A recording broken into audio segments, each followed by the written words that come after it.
అమ్మా నీ కలలైన కంటి పాపలైనవని,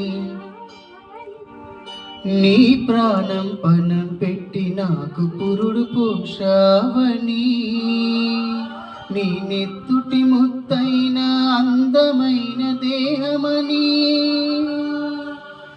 బిడ్డ బతుకు దీపానికి తల్లి పాల చూరని తెలియనైతి తల్లి, ఎరుగనైతి నామ్మ, కడుపు తీపిని హేళన చేసిన జులాయిని, కన్న పేగు ముడిని తెంపి వేసిన కసాయిని,